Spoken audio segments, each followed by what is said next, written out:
Graça e paz de Cristo. Mais uma vez estamos aqui, graças a Deus. Vamos orar? Vamos conversar com Deus? Que bom que você está aqui. Vamos orar. Pai, mais uma vez, queremos colocar as nossas vidas diante do Senhor. Te agradecer pela tua graça, pela tua misericórdia sobre as nossas vidas e pedir que o Senhor venha nos ajudar em mais um estudo agora. Te oramos a Deus, te pedimos que a paz de Cristo Jesus, que excede todo entendimento, possa ser forte e também fortalecer a cada um que nesse momento está em conexão conosco e com o céu. Nos ajuda, Senhor, em nome de Jesus, e que todo o nosso eu possa cair por terra e a palavra do Senhor prevalecer em cada vida, em cada coração. Assim oramos em nome de Jesus. Amém. Amém. Graças a Deus estamos aqui mais uma vez. Louvado seja o Senhor. Hoje nós vamos ver um pouquinho sobre Jesus Cristo conviveu com hereges. E essa convivência de Jesus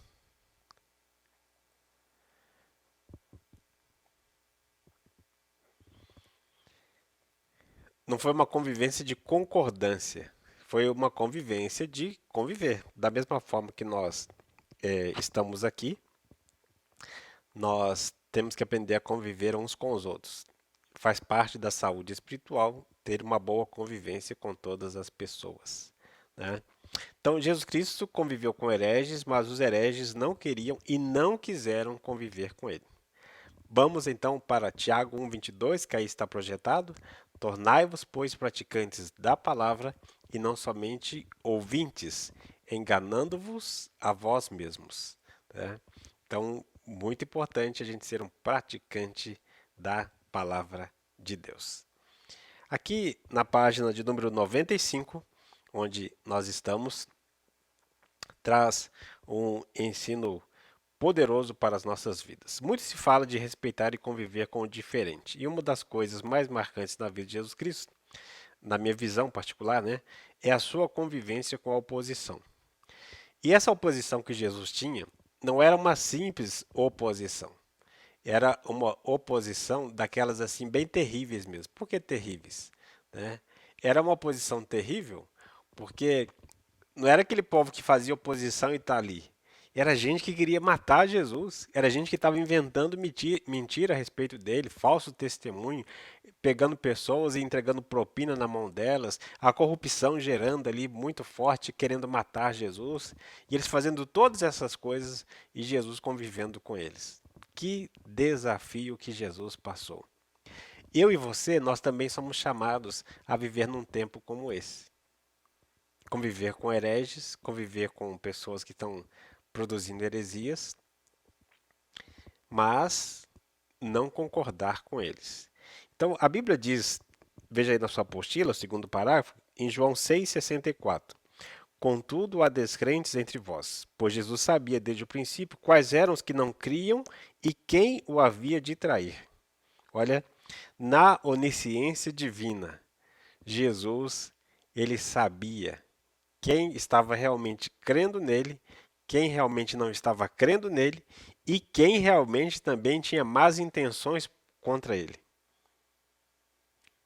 Olha, quando você pensa em defender a sua fé e você começa a estudar e você começa a ver no mundo espiritual quanta oposição existe para o evangelho de Jesus Cristo.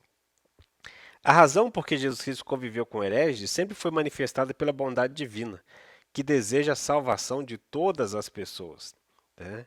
Então, Jesus ele sempre agiu de forma diferente. Por que ele agiu de forma diferente? Porque ele queria a salvação das pessoas. Uma pessoa que defende a sua fé, ela nunca pode defender a sua fé mandando as outras pessoas para o inferno. Não, é o contrário, com o desejo de que aquela pessoa também ela vá para o céu. Isso que tem que ser o desejo do coração de cada um de nós, principalmente quando falamos que estamos seguindo e servindo a Jesus. Último parágrafo aqui na página 95. Uma característica importante encontrada nas seitas e falsas religiões é que o centro das atenções não é Jesus Cristo, ou seja, ele não cabe lá dentro, né? Ele entra, eles vão e colocam ele para fora.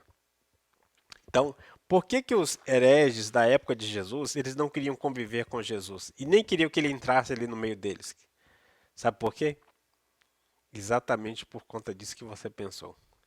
Jesus chegava no lugar e ele demonstrava a verdadeira espiritualidade, o religar de novo o homem, o ser humano a Deus. E eles queriam ficar presos a este mundo. Então Jesus entra, eles têm um desejo muito forte de colocá-lo para fora. Esse que é o desejo deles, né? Mais uma vez eu quero enfatizar aqui na página 96 a convivência de Jesus com os religiosos, com os hereges, que nós vimos no estudo passado em Mateus 23, Jesus falando de hipócritas, raça de víboras, vocês são mortos, sepulcros caiados, do lado de fora vocês são bonitos, do lado de dentro é uma podridão. Jesus jogou muito pesado com eles em Mateus 23. Mas ele não entrava em concordância. Não era simplesmente uma questão de oposição. Sabe por quê? Porque ele queria a salvação daquelas pessoas. Jesus Cristo ele sempre falou com amor a prostitutas, ladrões, cobradores de impostos, crime organizado, né? Seria como se fosse o crime organizado de hoje em dia, né?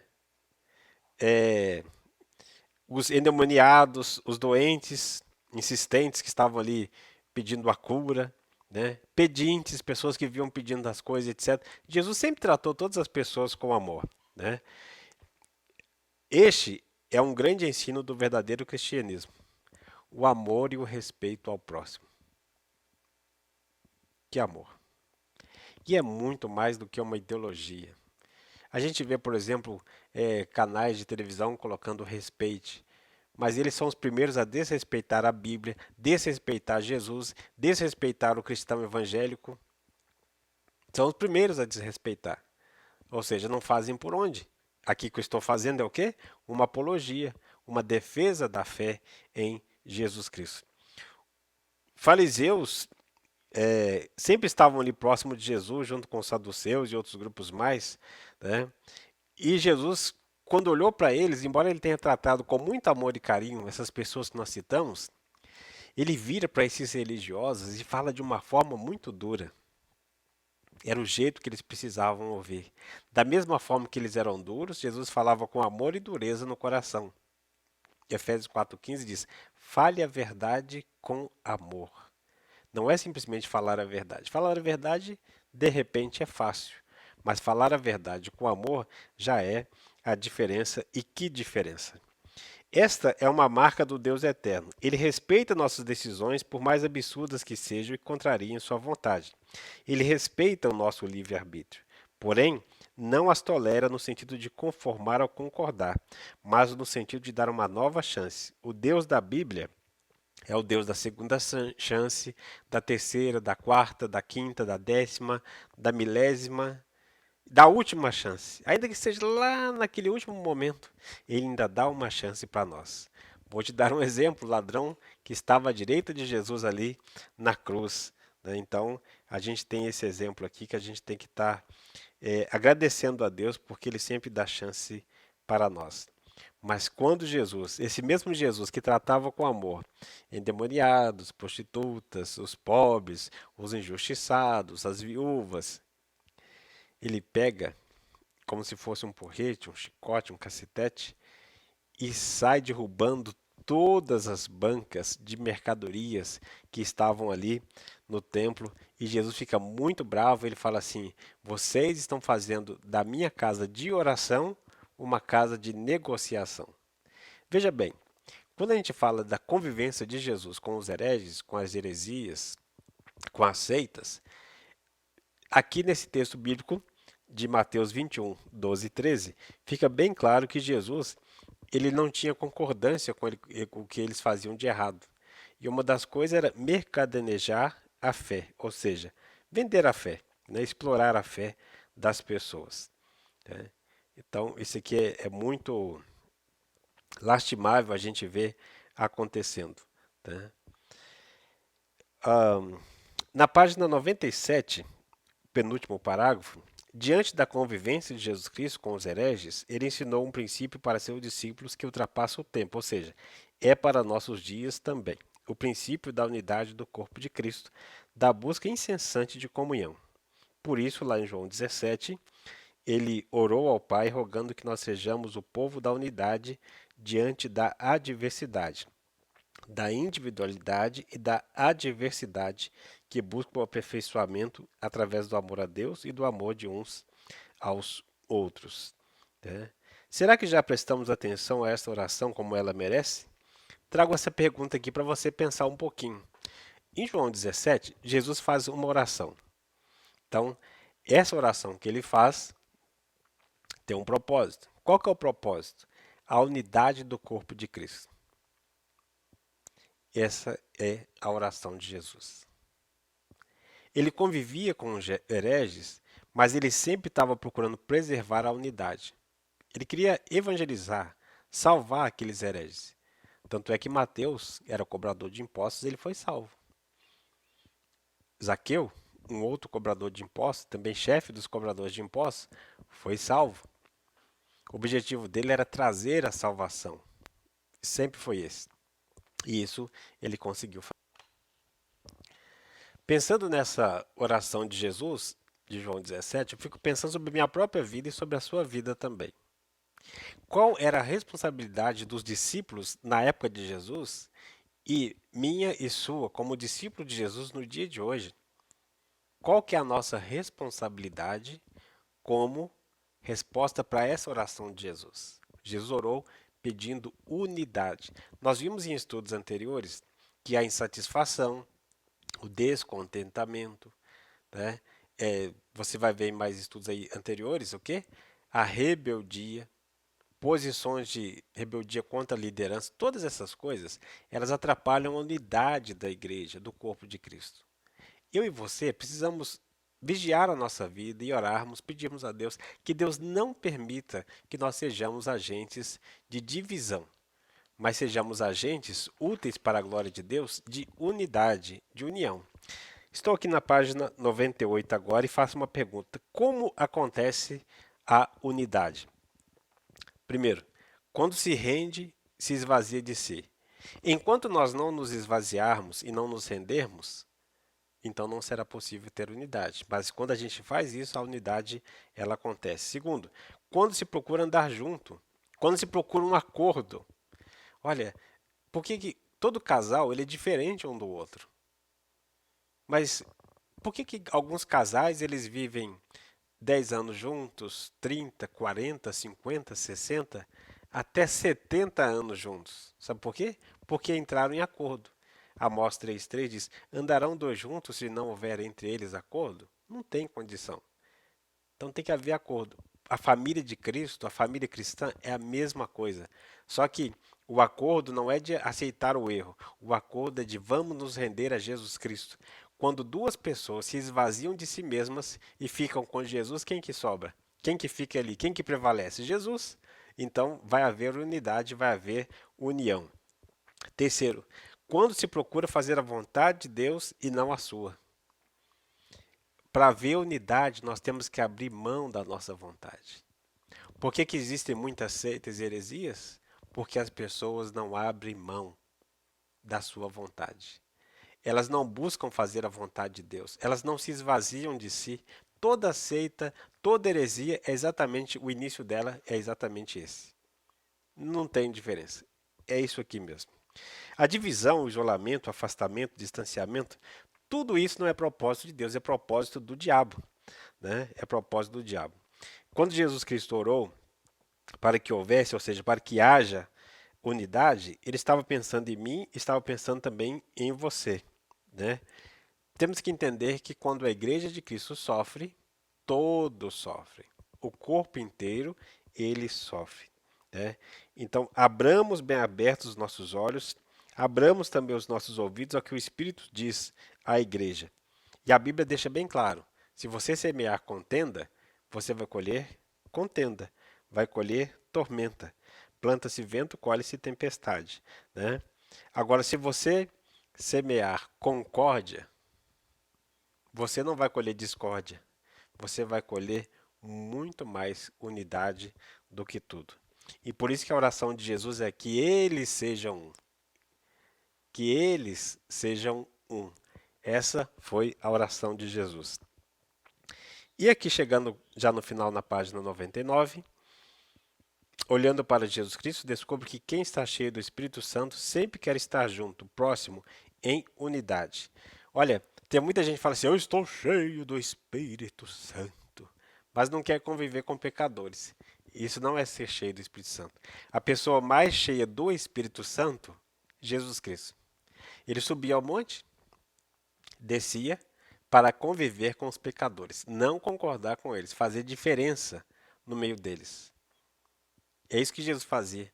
Tem muitas pessoas que falam assim: eu vou para o monte orar e vou ficar lá 3 dias, 50 dias, um ano, minha vida toda. E vou ser santo. Santo, nós nos tornamos santos no meio daquilo que está errado, ou seja, fazendo a diferença para a glória de Deus. Não é convivendo com eles, aceitando tudo que eles estão fazendo ou falando. Deixa eu contar uma experiência para você rapidinho. Um dia, uma pessoa chegou em casa e falou: eu vim aqui para brigar com o Senhor. E eu disse para aquela pessoa: então não vai ter briga, porque eu não gosto de briga, eu não sou de briga. Aquela pessoa baixou a bola, ficou na dela assim, meio sem graça. Não estava brincando.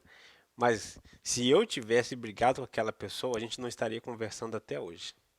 E sabe o que aconteceu? Ela tinha intenção de brigar mesmo. Só que quando chegou, alguns meses depois, ela veio me pedir perdão, falar que estava errado aquele dia. Que se a gente tivesse brigado, talvez tinha acontecido até alguma coisa grave. O discípulo de Cristo sempre tem que ser essa pessoa conciliadora, uma pessoa de paz. Então, a gente convive com, e eu, da mesma forma aconteceu comigo, igual Jesus fez, mas nunca concordando com o erro, com a atitude de erro que eles estão fazendo. Né? A unidade da igreja de Cristo tem preço. Fazer a vontade de Deus e não a nossa. Não é minha vontade, não é a sua vontade. Esse que é o preço da unidade da igreja de Cristo. Então me permita uma pequena ilustração aqui na página 99. Né? Eu estou aqui, você está aí. Eu não estou te ouvindo, mas você está me ouvindo. Então eu quero pedir para você falar o seu nome completo. Eu vou contar até 3 e você fala o seu nome. 1, 2, 3. De novo. 1, 2, 3. De novo. 1, 2, 3. Agora imagine se várias pessoas falassem ao mesmo tempo. Então eu contando 1, 2, 3 e 10, 15, 50 pessoas falassem ao mesmo tempo o nome. Eu não ia entender o seu nome. E se eu me juntasse ao grupo, você também não ia entender o meu nome. Agora, se eu conto até 3, você fala Jesus. E outras pessoas mais falam Jesus. Vamos lá então? Eu vou contar até 3. 1, 2, 3, Jesus. De novo? 1, 2, 3, Jesus. 1, 2, 3, Jesus. Se 50 pessoas ao mesmo tempo falarem Jesus, Jesus, Jesus, Jesus, Jesus, Jesus, todas as 50 pessoas vão entender. Sabe por quê? Estão falando a mesma língua. Estão abrindo mão do seu nome para ficar com o nome que é sobre todo nome. Porque Jesus conviveu com os hereges, ele tentava convencê-los de que eles tinham que ver em função dele, porque tudo girava em torno dele. Quando as pessoas não querem conviver com Jesus, mesmo ele querendo conviver com elas, sabe por quê? Porque elas querem falar o seu próprio nome. Toda seita, toda heresia surge exatamente disso. Uma busca de um nome. Querem apresentar um novo nome ou seu próprio nome. Né? Que nós, membros, igreja, sejamos resposta a essa oração sacerdotal de Cristo. Sejamos promotores da paz em nossa casa, na nossa igreja, na associação que a nossa igreja faz parte, ou na convenção que a nossa igreja faz parte. Que sejamos aqueles que estão juntos, unidos, assim como Jesus Cristo e Deus, que sabem que Deus só habita onde há concórdia. Então que pensemos concordemente. E aí eu conto de novo. 1, 2, 3, Jesus. E a gente vai falar a mesma língua. Glória a Deus por isso. Amém? Aqui na página 100, nós temos mais um exercício. Eu conto com a sua ajuda, com a sua contribuição. Estude, pegue os textos bíblicos que estão aí e também anote outros textos que o Espírito Santo falar ao seu coração para o registro aí, ok? Que Deus te abençoe, em nome de Jesus, e até a próxima aula com a bênção do nosso Deus. Deus abençoe a sua vida, em nome de Jesus, que Ele te abençoe e te fortaleça. Amém.